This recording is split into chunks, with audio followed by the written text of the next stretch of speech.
Hello, I'm Patricia, a 34-year-old navigating the everyday challenges of work and motherhood. For most of my life, romance took a backseat, but as I entered my 30s, my parents grew increasingly concerned about my single status. That's when they introduced me to William. He seemed like the perfect match, devoted to his family, which aligned with my own values. We got married, and for a while, it felt like a real-life fairy tale. However, 8 months into our marriage, everything changed. One day, William called me multiple times, sounding utterly drained. When I finally reached him, he delivered devastating news. His father, Paul, had collapsed at home and was rushed to the hospital. Tragically, Paul passed away, leaving a significant void in our lives, especially for William's mother, who was now alone in her grief. William stepped up, dedicating his time to her, taking her out, and planning trips to help her cope. Then, I won a trip to Hawaii through a contest. Instead of viewing it as a chance for us to reconnect and heal, William seized the moment to manipulate me. He insisted that unless I let him and his mother go on the trip without me, he would threaten divorce. His mother appeared to be perfectly fine with this arrangement, while I felt sidelined and used. Determined not to be undermined, I decided to stand my ground. I wouldn't just accept their plans without a fight. This situation revealed an unexpected side of William, one willing to use emotional blackmail to get what he wanted. It was disheartening, but it also strengthened my resolve to confront the dynamics of our relationship and prioritize my own happiness. While he didn't completely neglect me, whenever our plans conflicted with his commitments to his mother, he always chose her. His typical responses were, "Sorry, Patricia, Mom needs me," or "We planned this with Mom a long time ago." I outwardly agreed, but inside, I simmered with frustration. Why was I always the one bending? Wasn't his mother being too demanding? Despite these issues, William's closeness to her was undeniable, and aside from this tension, our marriage seemed stable. I convinced myself that this was just the norm for some families. In the midst of it all, I found solace in crossword puzzles that offered prizes. It became my escape during the times William was occupied with his mom. Occasionally, I even won gift cards or meals, which were nice bonuses. Then one day, I struck gold. I won 2 tickets to Hawaii. I was ecstatic, double-checking the win multiple times before considering travel arrangements. Initially, I thought about inviting William but hesitated, knowing his tendency to include his mother in our plans. After some reflection, I decided the tickets would be a perfect gift for my parents. On my way home, I stopped by their house to share the exciting news. Bursting with joy, I exclaimed, "Mom, guess what? I won tickets to Hawaii." Her eyes lit up with surprise and happiness. "Wow, that's fantastic. You and William must be thrilled," she replied. I paused for a moment, then said, "Actually, I want you and Dad to have them," I said, watching as my mom's expression shifted from astonishment to warmth, clearly touched by my gesture. Her voice, filled with surprise and delight, asked, "Are you sure?" "Absolutely," I replied. "William travels enough as it is. I want you and Dad to enjoy this opportunity." My mom's face lit up with joy, but I noticed a flicker of concern on Dad's face. "What's wrong?" I asked, catching his worried expression. "Well, it's a busy time of year at the company. I'm not sure I can take time off right now," he explained apologetically. "That's unfortunate," I sighed, feeling a mix of disappointment and understanding. Then Dad brightened with a suggestion. "Why not take Amy instead? It was your prize originally, right? You should go and have some quality time together." Mom nodded enthusiastically, clearly excited by the idea.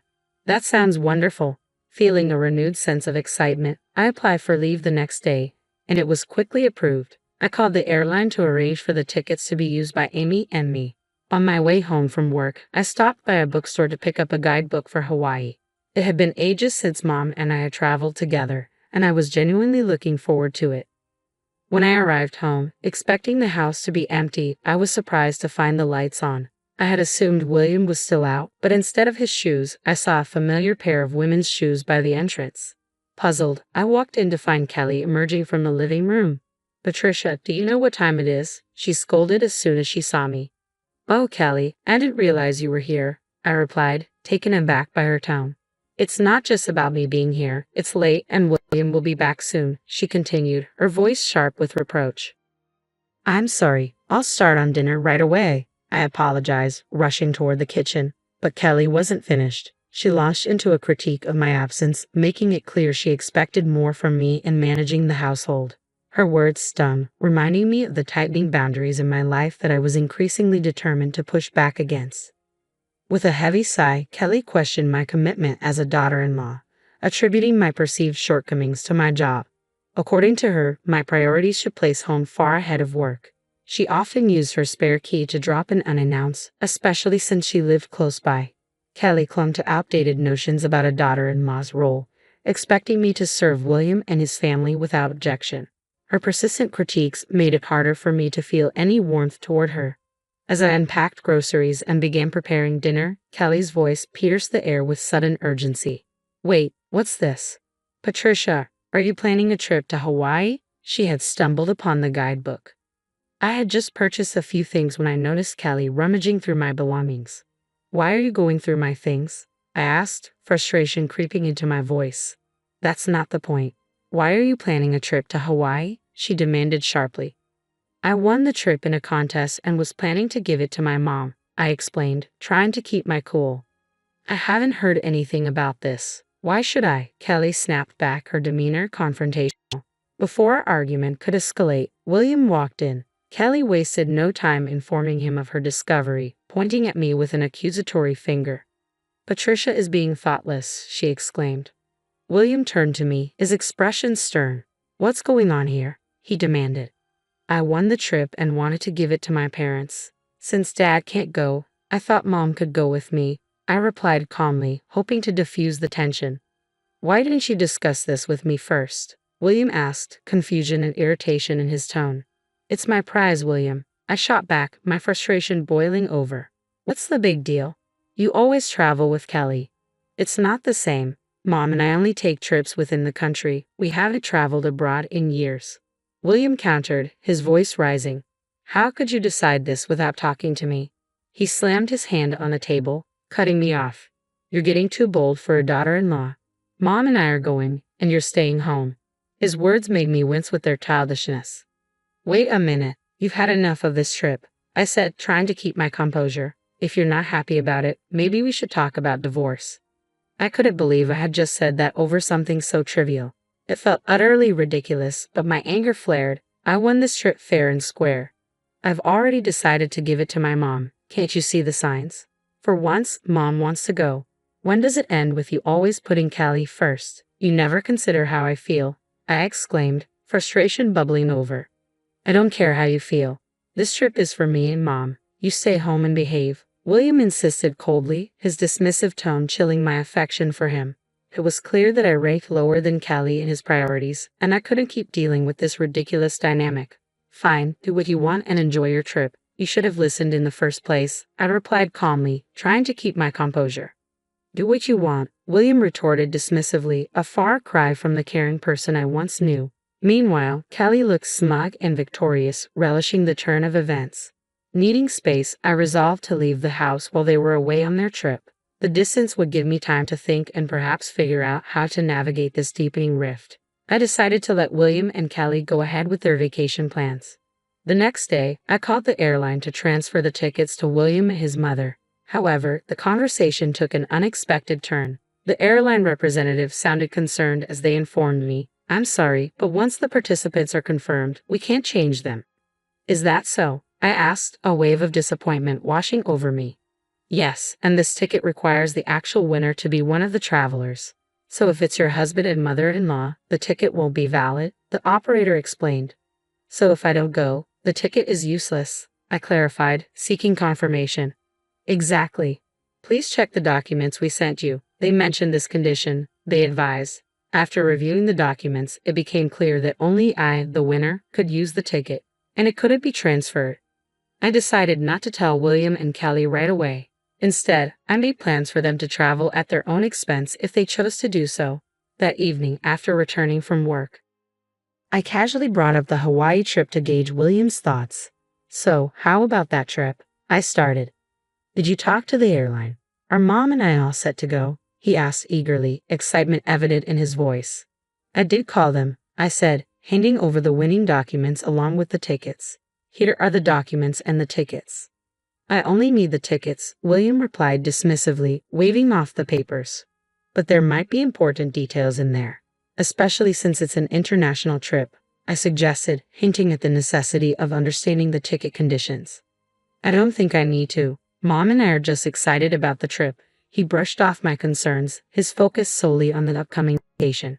As William skimmed over the importance of reading the fine print, I felt a mix of frustration and resignation. It was clear that he was overlooking crucial details that could affect the trip's feasibility. I've got it covered. We're efficient, unlike you, he retorted dismissively. Fine, whatever. I'll leave them here just in case, I replied, placing the documents on the table, knowing William might overlook the vital information they contained. As expected, on the day of their trip, after making sure William had left, I packed my bags and headed to my parents' house for a quiet stay. While unpacking, the anticipated call from William came through. As soon as I picked up, he burst out, "Hey, what's going on? They're saying the ticket can't be used." "That's right. If the winner doesn't go, the ticket is invalid," I explained calmly, trying to keep the conversation neutral. "What? Why didn't you tell me this earlier?" William demanded, confusion and frustration in his voice. "I did tell you, remember?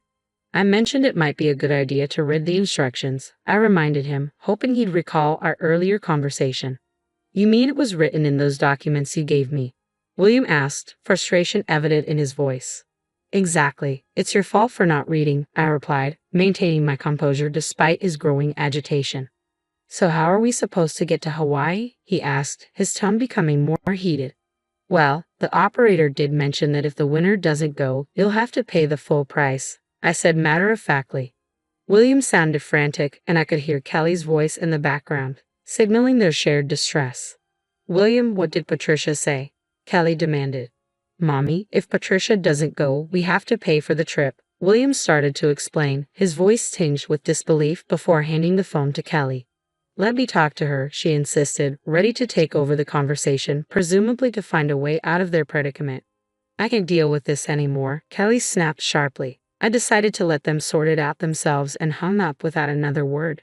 It wasn't long before William called back. "Hello," I answered, bracing myself for more drama. "What is it now?" "I'm busy," I said coldly, not in the mood for further complications. "It's not what you think. I tried to buy the tickets, but the credit card isn't working," he explained, sounding flustered. "Huh? I don't know anything about your card," I replied, genuinely puzzled. "It's not mine, it's your card," William clarified. "Oh, so you're saying you used my card without my permission?" I accused, my tone icy. "I just need to fix it now," he insisted.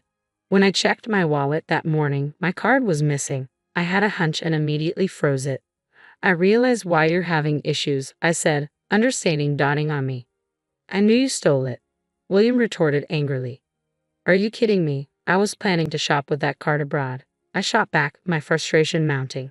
"You freaking witch," he snapped, his voice harsh and unrepentant about taking the trip or using my card without permission. Fed up with his selfish behavior, I coldly rebuked him. "What a jerk. Who are you calling a witch? After mocking others all the time, you should just go to hell." "What?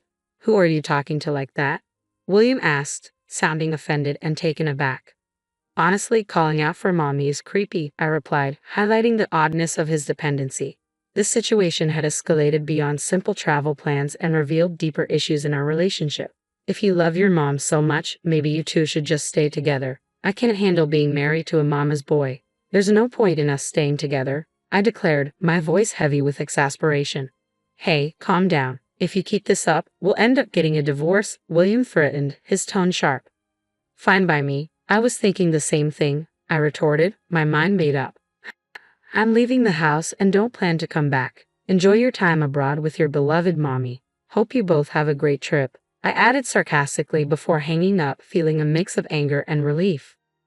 Furious, I ended the call and immediately blocked William and his mother on all my devices. Following my dad's advice, I went to a law firm to start the process of ending my marriage. As I reviewed our finances to divide our assets, I discovered our joint account was empty. William had withdrawn money multiple times, coinciding with his trips with his mom. It was clear he had used our savings for their travels and had also swiped my credit card without my permission. I demanded significant compensation, which left him owing money and being pursued by creditors. His once indulgent mother, who had always gotten what she wanted, now found herself in a strained relationship with William. They argued every time they met, a stark contrast to their previous closeness. It was ironic how things turned out, considering how spoiled he used to be. Meanwhile, I decided to stay with my parents for a while. The ordeal had caused them to worry, and I wanted to make it up to them by living with and taking care of them. Being away from the chaos of my marriage made me realize that what truly matters is having a loving, supportive family. Going through this divorce reaffirmed that belief, helping me rediscover what was truly important.